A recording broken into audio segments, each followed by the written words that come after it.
You're listening to the Studyclix Podcast, your number one source for junior and leaving cert tips. We make exams easier.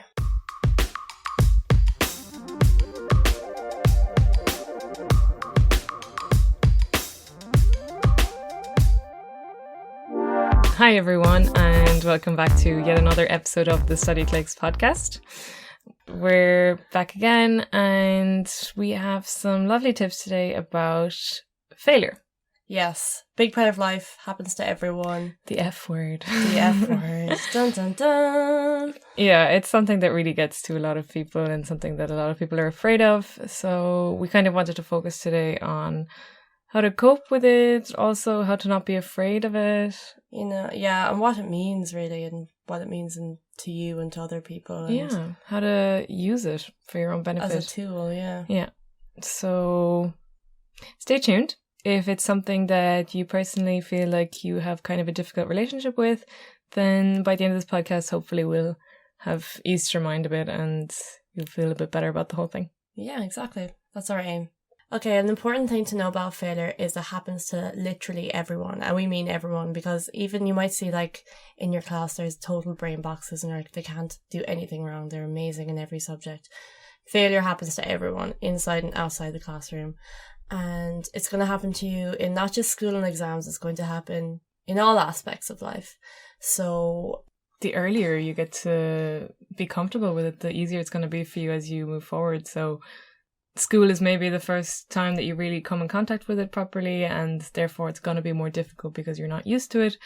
But you just have to get comfortable with it, and it's going to be easier then because, yeah, like we said, this isn't going to be the first time that you experience failure. It happens all the time.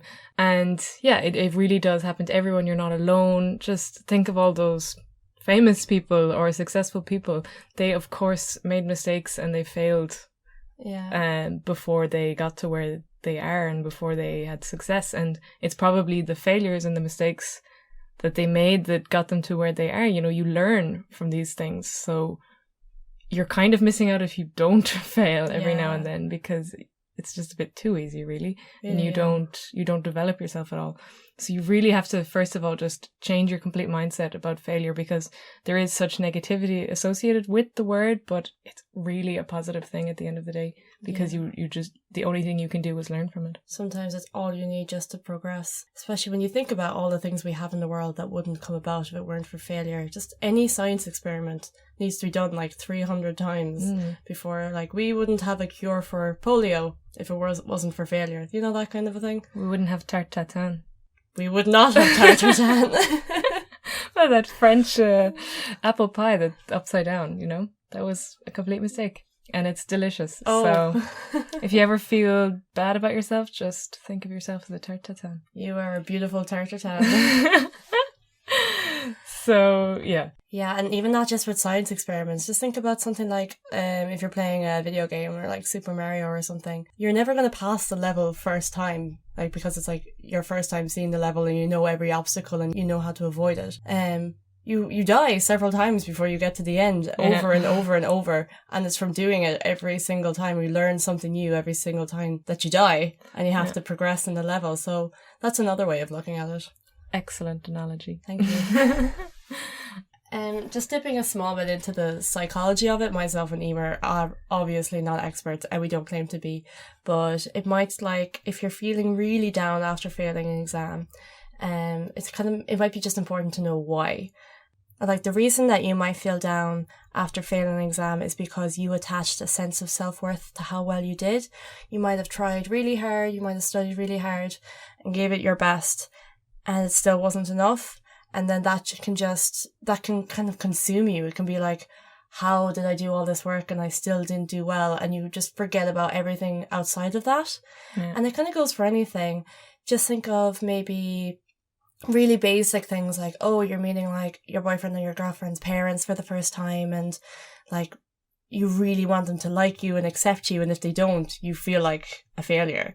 Yeah. Or if you're uploading an Instagram or a YouTube video and it doesn't get as many views as you hoped it would, you also feel like that's a failure, because you're constantly setting these little goals for yourself, big or small, and when it just doesn't turn out how you thought it would be, you just it just gets you down. And the important thing to know is that came from you attaching your sense of self-worth to this one thing. Yeah, so like when you fail, whether it's in school or outside of school, it really doesn't mirror your self-worth. Just because you don't do well in an exam doesn't mean that you're a bad person or that you're stupid. You know, It's one exam or whatever it is.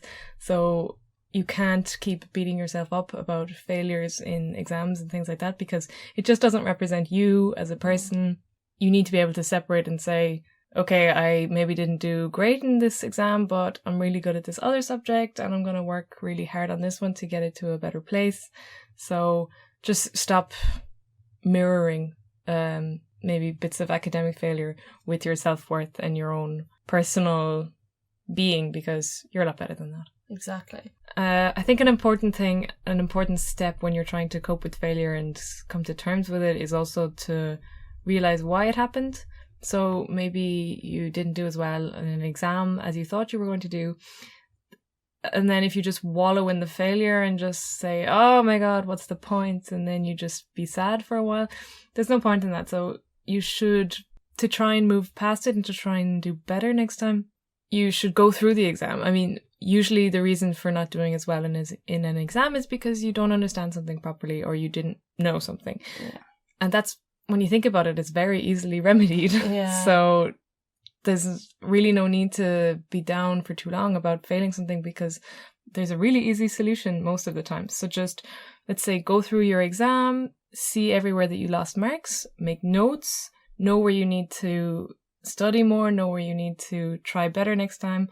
And then you have the tools that you need to move forward, and you will have less fear of failure for the next exam, because like we keep saying, you learn from what you do, from what you did wrong. Yeah. So you are ready the next time, and you shouldn't have really much of a fear of failing because you know now. And if you just keep doing that, because if you're in a lucky position that the junior leaving cert is still quite a bit away, then you have all of these little exams that you can keep doing and you can keep failing. Yeah. So then, I mean, it's great to fail now as opposed to in the final exams. So just every time you do fail, so long as it's like not really the big exams, see it as a good thing, because it is. And if you just did amazingly in every single exam, and then the last exam for you went badly and you've never experienced this before, it's going to be a lot more of a stressful time.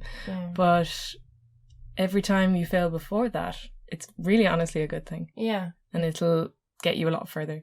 Exactly. So as long as you act upon it, as long as you take control and say, right, how can I change this? What can I do to improve this for next time? Then you haven't really failed at all, really, if that's the action you decide to take. Definitely not. And yeah, like even if you're listening to this after the leaving or junior cert or bigger exams and you haven't done as well as you thought, again, like we said, it really doesn't show you as a person. It doesn't reflect how important you are and how much value you have as a person. It's just an exam that didn't go your way. It's not necessarily your fault. A lot of the time exams can throw you, or it's weirdly phrased, and if it had been phrased another way you would have gotten it right, and it's just unlucky. But do remember that okay, I just got unlucky and the world treated me kind of badly today, but I'm still valuable as a person. I can still achieve really good things. So I think, and that's the next point, is pretty important, that you have to learn how to embrace and accept failure. Yeah. Because as a necessary part of life. Yeah.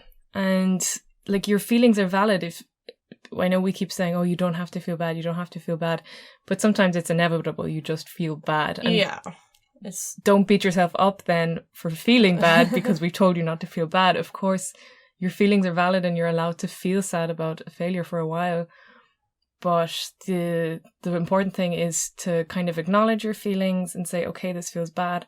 What am I going to do to start feeling better about it? Don't wallow for too long. Like, you don't have to be this really strong person all the time and say, oh, I don't care. I mean, if it, a lot of the time it might be really important to you, and you might have been feeling a lot of pressure from teachers or parents or even other classmates, and then this failure comes as a big hit. And if you just want to cry, then that's fine. Just go for it and cry. Cry it out. But you don't have to be that negative about it. Like we say, everything just, it has its silver lining. So even though a failure might seem really serious and awful at a time, you will find that in the end, something good will come of it. You'll either learn something better, you might go a different career path than you thought you would, but then it turns out to be the perfect one for you. There are so many different opportunities, but ultimately there's always some sort of silver lining with every failure you do, I think, and trying to accept that and trying to overcome it and just move on, because at the end of the day, life goes on and other things will happen, and this one particular piece of failure isn't going to stick with you for the rest of your life. It's not going to be the be all and end all. So don't worry about it. Accept the feelings and realize that they're there, but try not to dwell on them too much, and don't let them get the better of you. Exactly.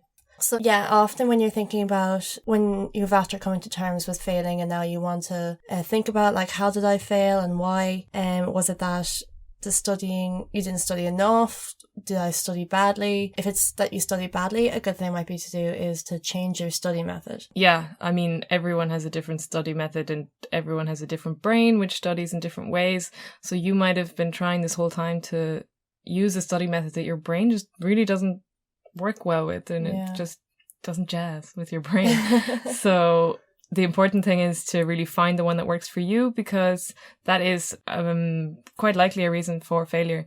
So luckily for you, we have another podcast. You might have already listened to it. It's about the different study methods that you can use. So in there, we give all the tips on kind of how to find out what kind of learner you are, and then different study methods based on that. So do give that a listen if you have a chance. Absolutely. Because that's a big thing, I think. If you found that I really don't understand why I failed this because I studied so much, you can study and study and study, but if it's a method that doesn't work with your brain, you're not really going to reap the benefits from that. So make sure that you give that podcast a listen and just kind of think, oh, is there something I could be doing differently? Could this really change how I get on in my exams or how I learn? So it's worth looking into. Yeah. And then another reason why you would fail is probably if you didn't study enough. Yeah. And that kind of, a lot of things could be the reason for that. I mean, procrastination is a big one. Yeah. Social media is huge. I mean, at the end of the day, you'd rather be doing anything else in the world than studying, really. Of course. So it's very easy to procrastinate. It's easy to put it off. And if you didn't study enough and then you failed as a result, that could be kind of maybe the scare that you need to be like, okay, like the kick up the butt, like, okay, probably should put the phone down for 5 minutes and study. Time to get serious. It is. It can be the motivator that you need. So if that is the case, that you didn't study enough, it's time to kind of take an action that, right, I need to set boundaries for myself. Rules. I need to set rules. I need to make a plan. I need to actually study, and I need to study for real. Again, we have another podcast for this, or a number of different things that can help you, or whatever is getting in your way. If it's distractions, we have a podcast for that. If it's that you need to get organized, we have a podcast for that. Motivation, we have a podcast for that. Or if you're just lost on how to make a plan and you don't know how to do it properly, we do indeed have a podcast for that. Honestly, is there anything we don't have a podcast is there? For? God. Yeah. So do find out what's going wrong and then try to find the solution for that. Yeah. And if you don't know what the solution is, get in touch with us. We're here to help. We've been through these exams ourselves. We've been through failure. We've experienced it all. So we will do our best to help you out. Just message us through the site or email us at info@studyclix.ie. There is light at the end of the tunnel. Mm-hmm. A big thing with failure is that if you're one of those people who a lot of it is expected of you, I mean, like, you're always getting top grades and you're always doing the best in class, and then or maybe your siblings, maybe you've older siblings who all have done really well in exams as well, and now there's a lot of pressure on you to also get 600 points or whatever it is. It's not easy. It is. You have to really do your best to separate that. You have to be your own person. You can't feel like if you have all of your own pressures and on top of, or if you're getting all this pressure from friends, family and classmates on top of the pressure that you put on yourself, it's just really, really unnecessary, and it's going to cause a lot of stress, and that's going to seep into your life in other ways. Yeah, and it's kind of like a vicious circle, because if you're getting really stressed and nervous about the idea of failure, even if it hasn't happened yet, you're just so worried about potentially doing badly, then your brain gets stressed, you might get a bit cloudy, you don't remember everything, you're nervous, and then you kind of mess up in the exam, and that causes you to not do as well. But really, when you think about that, that's quite ridiculous, isn't it? That you had the potential to do completely fine, but the idea of failure is actually what caused you to fail at the end of the day, because it made you so nervous. So try to hop out of this vicious circle. It's really unnecessary.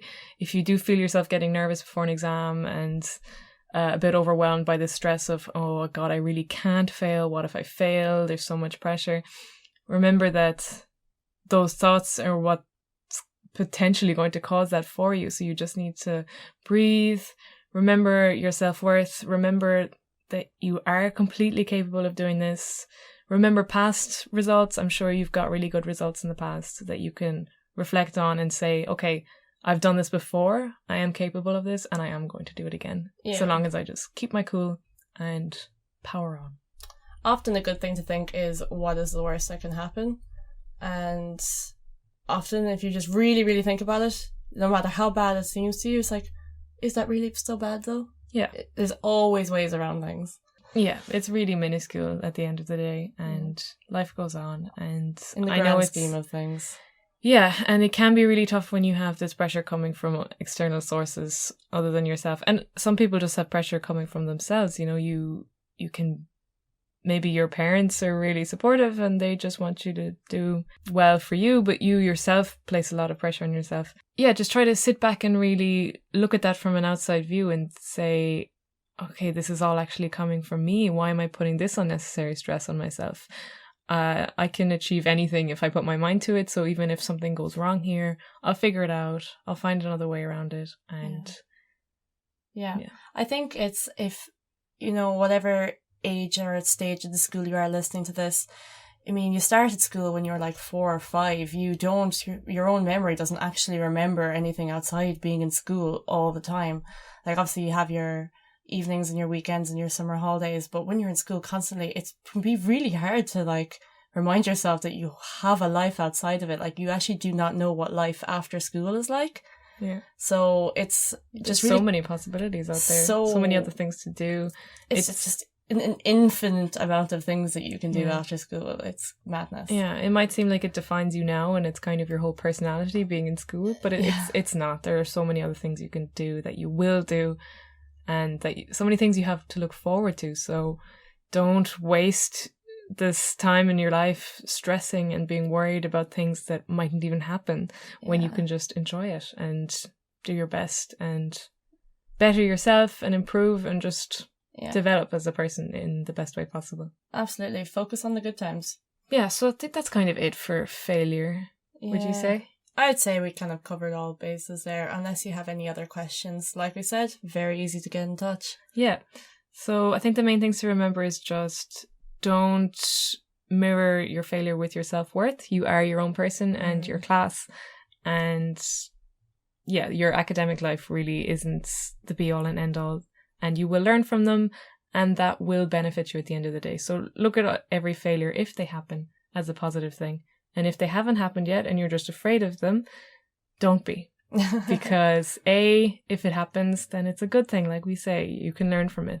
And B, chances are you won't fail. You probably do really well. And that if you can get rid of that fear, then it's only going to be better for you. Exactly. Yeah, embrace it. Realize that failing is an important part of life. Sometimes failing is like learning the hard way is the only way to learn. Don't attach a sense of self-worth to exams, like Eimear said already.